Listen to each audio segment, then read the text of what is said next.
राधे राधे। अब हम सुनेंगे कार्तिक मास महात्म्य कथा का अध्याय नंबर 33। दया दृष्टि कर हृदय में भव भक्ति उपजाओ। 33वां अध्याय लिखूं, कृपा दृष्टि बरसाओ। सूत जी ने कहा, इस प्रकार अपनी अत्यंत प्रिय सत्यभामा को यह कथा सुनाकर भगवान श्री कृष्ण संध्योपासना के लिए माता के घर में गए। यह कार्तिक मास का व्रत भगवान विष्णु को अति प्रिय है तथा भक्ति प्रदान करने वाला है।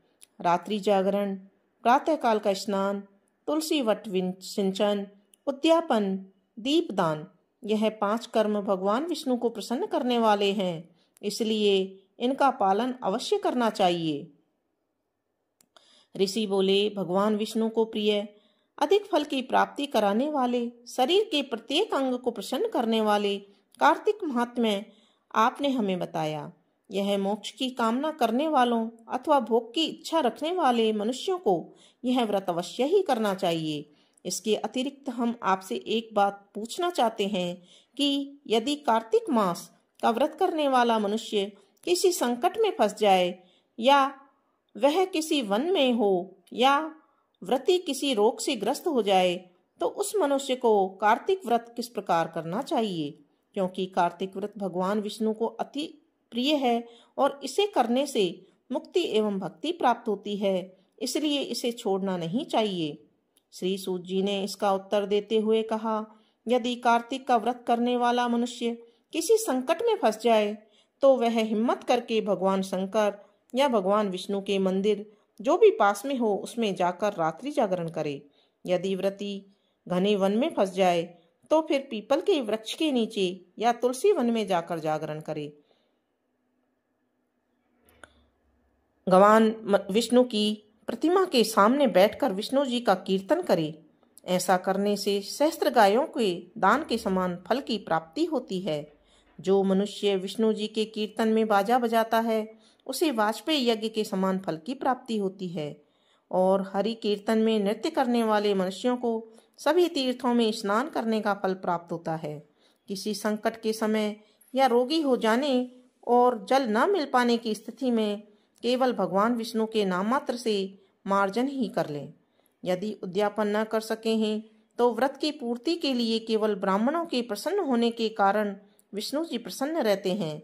यदि मनुष्य दीपदान करने में असमर्थ हो तो दूसरे की दीप की वायु आदि से भली भांति रक्षा करे।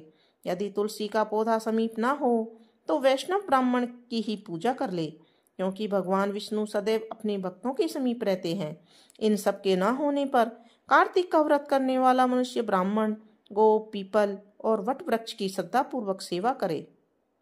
सौनक आदि ऋषि बोले, आपने गो तथा ब्राह्मणों के समान पीपल और वट वृक्षों को बताया है और सभी वृक्षों में पीपल और वट वृक्ष को ही श्रेष्ठ कहा है, इसका कारण बताइए। सूत जी बोले, पीपल भगवान विष्णु का और वट वृक्ष भगवान शंकर का स्वरूप है।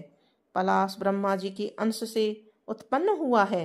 जो कार्तिक मास में उसकी पत्तल में भोजन करता है वह भगवान विष्णु के लोक में जाता है। जो इन वृक्षों की पूजा, सेवा एवं दर्शन करते हैं उनके सभी पाप नष्ट हो जाते हैं। ऋषियों ने पूछा, हे प्रभु, हम लोगों के मन में एक शंका है, ब्रह्मा, विष्णु और शंकर वृक्ष स्वरूप क्यों हुए? कृपया आप हमारी इस शंका का निवारण कीजिए। सूत जी बोले, प्राचीन काल में भगवान शिव तथा माता पार्वती विहार कर रहे थे। उस समय उनके विहार में विघ्न उपस्थित करने के उद्देश्य से अग्निदेव ब्राह्मण का रूप धारण करके वहां पहुंचे। विहार के आनंद के वशीभूत हो जाने के कारण कुपित होकर माता पार्वती ने सभी देवताओं को शाप दे दिया। माता पार्वती ने कहा, हे देवताओं, विषय सुख से कीट पतंगे तक अनभिज्ञ नहीं है। आप लोगों ने देवता होकर भी उसमें विघ्न उपस्थित किया है, इसलिए आप सभी वृक्ष बन जाओ। सूत जी बोले, इस प्रकार कुपित पार्वती जी के शाप के कारण समस्त देवता वृक्ष बन गए। यही कारण है कि भगवान विष्णु पीपल और शिव जी वट वृक्ष हो गए। इसलिए भगवान विष्णु का शनिदेव के साथ योग होने के कारण केवल शनिवार को ही पीपल को छूना चाहिए, अन्य किसी दिन नहीं छूना चाहिए। राधे राधे आप सभी को। अब हम सुनेंगे कार्तिक मास महात्म्य कथा का अध्याय नंबर 34। सूत जी ने ऋषियों से कहा, प्रसंग बखान 34वें अध्याय पर दया करो भगवान। ऋषियों ने पूछा, हे सूत जी, पीपल के वृक्ष की शनिवार के अलावा सप्ताह के शेष दिनों में पूजा क्यों नहीं की जाती? तो सूत जी बोले, हे ऋषियों, समुद्र मंथन करने से देवताओं को जो रत्न प्राप्त हुए, उनमें से देवताओं ने लक्ष्मी और कौस्तुभ मणि भगवान विष्णु को समर्पित कर दी थी। जब भगवान विष्णु लक्ष्मी जी से विवाह करने के लिए तैयार हुए तो लक्ष्मी जी बोली, हे प्रभु, जब तक मेरी बड़ी बहन का विवाह नहीं हो जाता तब तक मैं छोटी बहन आपसे किस प्रकार विवाह कर सकती हूँ। इसलिए आप पहले मेरी बड़ी बहन का विवाह करा दें, उसके बाद आप मुझसे विवाह कीजिए।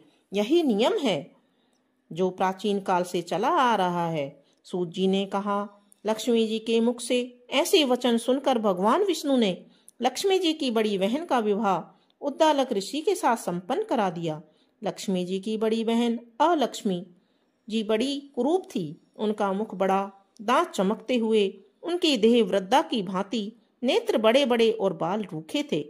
भगवान विष्णु द्वारा आग्रह किए जाने पर ऋषि उद्दालक उससे विवाह करके उसे वेद मंत्रों की ध्वनि से गुंजाते हुए अपने आश्रम में ले आए।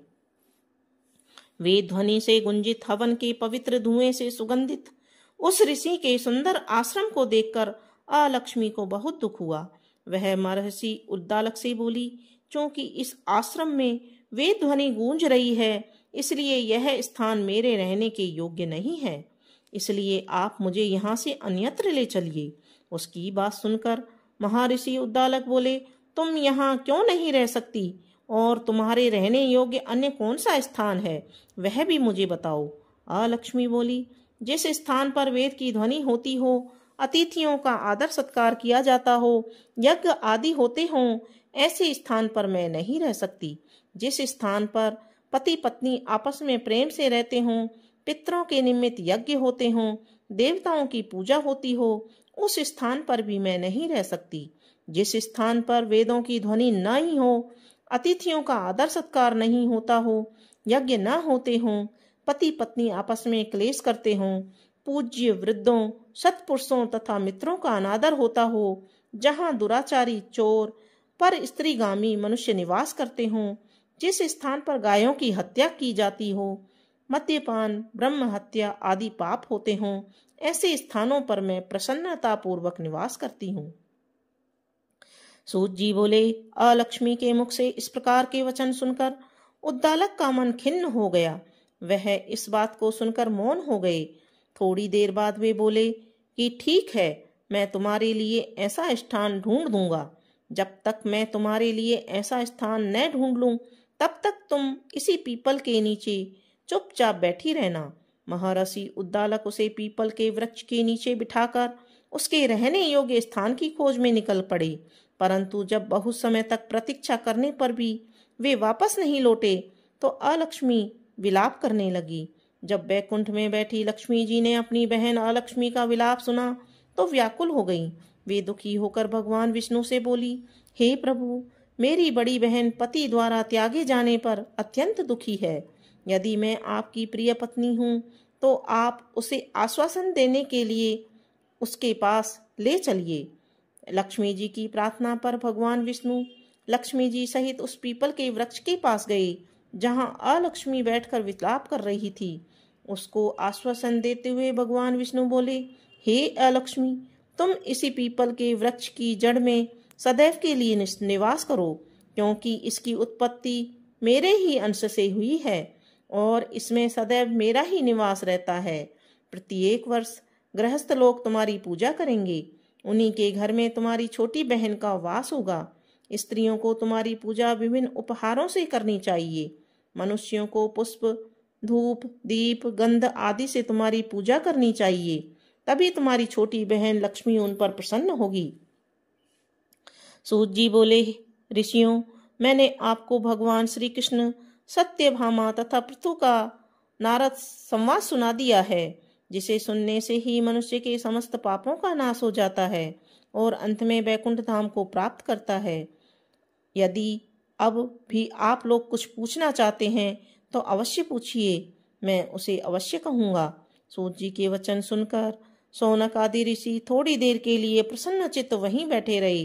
तत्पश्चात वे लोग बद्री नारायण जी के दर्शन हेतु चल दिए। जो मनुष्य इस कथा को सुनता या सुनाता है उसे इस संसार में समस्त सुख प्राप्त होते हैं। बोलो विष्णु भगवान की जय। राधे राधे आप सभी को। अब हम सुनेंगे कार्तिक मास माहात्म्य कथा का अध्याय नंबर 35। अनुपम कथा कार्तिक होती है संपन्न, इसको पढ़ने से श्री हरि होते हैं प्रसन्न। इतनी कथा सुनकर सभी ऋषि सूत जी से बोले, हे सूत जी, अब आप हमें तुलसी विवाह की विधि बताइए।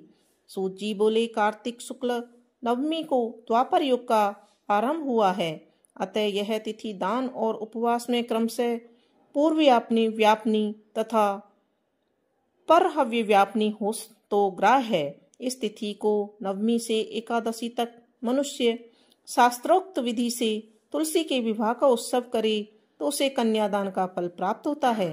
पूर्व काल में कनक की पुत्री किशोरी ने एकादशी तिथि में संध्या के समय तुलसी की वैवाहिक विधि संपन्न की। इससे वह किशोरी वैधव्य दोष से मुक्त हो गई। अब मैं उसकी विधि बतलाता हूँ। 1 तोला सुवर्ण की भगवान विष्णु की सुंदर प्रतिमा तैयार करवाएं, अथवा अपनी शक्ति के अनुसार आधे या चौथाई तोले की ही प्रतिमा बनवा लें। फिर तुलसी और भगवान विष्णु की प्रतिमा में प्राण प्रतिष्ठा करके षोडशोपचार से पूजा करें। पहले देश काल का स्मरण करके गणेश पूजन करें, फिर पुण्यवचन कराकर नांदी श्राद्ध करें। तत्पश्चात वेद मंत्रों के उच्चारण और बाजे आदि की ध्वनि के साथ भगवान विष्णु की प्रतिमा को तुलसी जी के निकट लाकर रखें। प्रतिमा को वस्त्रों से आच्छादित करना चाहिए। उस समय भगवान का आह्वान करें, भगवान केशव आइए देव, मैं आपकी पूजा करूंगा, आपकी सेवा में तुलसी को समर्पित करूंगा, आप मेरे संपूर्ण मनोरथों को पूर्ण करें। इस प्रकार आह्वान के पश्चात 3 बार अर्ध्य, पाद्य और विष्टर का उच्चारण करके इन्हें बारी बारी से भगवान को समर्पित करें। फिर आचमनीय पद का 3 बार उच्चारण करके भगवान को आचमन कराएं। इसके बाद कांस्य के बर्तन में दही, घी और मधु रखकर उसे कांस्य के पात्र से ही ढक दें तथा भगवान को अर्पण करते हुए इस प्रकार कहें, वासुदेव आपको नमस्कार है। यह मधुपर्क, दही, घी तथा शहद के मिश्रण को मधुपर्क कहते हैं, ग्रहण कीजिए। तदंतर हरिद्रा लेपन और अभ्यंग कार्य संपन्न करके गोधूलि की बेला में तुलसी और विष्णु का पूजन पृथक पृथक करना चाहिए। दोनों को एक दूसरे के सम्मुख रखकर मंगल पाठ करें। जब भगवान सूर्य कुछ कुछ दिखाई देते हों तब कन्यादान का संकल्प करें। अपने गोत्र और प्रचर का उच्चारण करके आदि की 3 पीढ़ियों का भी आवर्तन करें। तत्पश्चात भगवान से इस प्रकार कहें, आदि मध्य और अंत से रहित त्रिभुवन प्रतिपालक परमेश्वर, इस तुलसी दल को आप विवाह की विधि से ग्रहण करें। यह पार्वती के बीच से प्रकट हुई है, वृंदा की भस्म में स्थित रही है तथा आदि मध्य और अंत से शून्य है। आपको तुलसी बहुत ही प्रिय है, अतः मैं आपकी सेवा में अर्पित करता हूँ। मैंने जल के घड़ों से सींचकर और अन्य प्रकार की सेवाएं करके अपनी पुत्री की भांति इसे पाला पोसा और बढ़ाया है। आपकी प्रिया तुलसी मैं आपको दे रहा हूँ, प्रभु आप इसे ग्रहण करें। इस प्रकार तुलसी का दान करके फिर उन दोनों अर्थात तुलसी और भगवान विष्णु की पूजा करें, विवाह का उत्सव मनाएं। सुबह होने पर पुनः तुलसी और विष्णु जी का पूजन करें। अग्नि की स्थापना कर उसमें दाद्वाक्षर मंत्र से खीर, घी, मधु और तिल मिश्रित हवनीय द्रव्य की 108 आहुति दें। फिर से शिष्टकृत होमक के पूर्णाहुति दें। आचार्य की पूजा करके होम की शेष विधि पूरी करें। उसके बाद भगवान से इस प्रकार प्रार्थना करें, हे प्रभु आपके प्रसन्नता के लिए मैंने यह व्रत किया है। जनार्दन, इसमें जो न्यूनता है वह आपके प्रसाद से पूर्णता को प्राप्त हो जाए। यदि द्वादशी में रेवती का चौथा चरण बीत रहा हो तो उस समय पारण न करें। जो उस समय भी पारण करता है वह अपने व्रत को निष्फल कर देता है। भोजन के पश्चात तुलसी के स्वतः गलकर नीचे गिरे हुए पत्तों को खाकर मनुष्य सब पापों से मुक्त हो जाता है। भोजन के अंत में ऊख, आंवला और बेर का फल खा लेने से उच्छिष्ट दोष मिट जाता है। तदंतर भगवान का विसर्जन करते हुए कहे, भगवान, आप तुलसी के साथ वैकुंठ धाम में पधारें। प्रभु, मेरे द्वारा की हुई पूजा ग्रहण करके आप सदैव संतुष्टि करें। इस प्रकार देवेश्वर विष्णु का विसर्जन करके मूर्ति आदि सब सामग्री आचार्य को अर्पण कर दें। इससे मनुष्य कृतार्थ हो जाता है। यह विधि सुनाकर सूत जी ने ऋषियों से कहा, हे ऋषियों, इस प्रकार जो मनुष्य श्रद्धा पूर्वक सत्य, शांति और संतोष को धारण करता है, भगवान विष्णु को तुलसी दल समर्पित करता है, उसके सभी पापों का नाश हो जाता है और वह संसार के सुखों को भोग कर अंत में विष्णु लोक को प्राप्त करता है। हे ऋषिवर, यह कार्तिक महात्म्य सब रोगों और संपूर्ण पापों का नाश करने वाला है। जो मनुष्य इस महात्म्य को भक्ति पूर्वक पढ़ता है और जो सुनकर धारण करता है, वह सब पापों से मुक्त हो भगवान के विष्णु लोक में जाता है। जिसकी बुद्धि खोटी हो और जो श्रद्धा से हीन हो, ऐसे किसी भी मनुष्य को यह महात्म्य नहीं सुनाना चाहिए। इति श्री कार्तिक मास महात्म्य 35वां अध्याय समाप्त।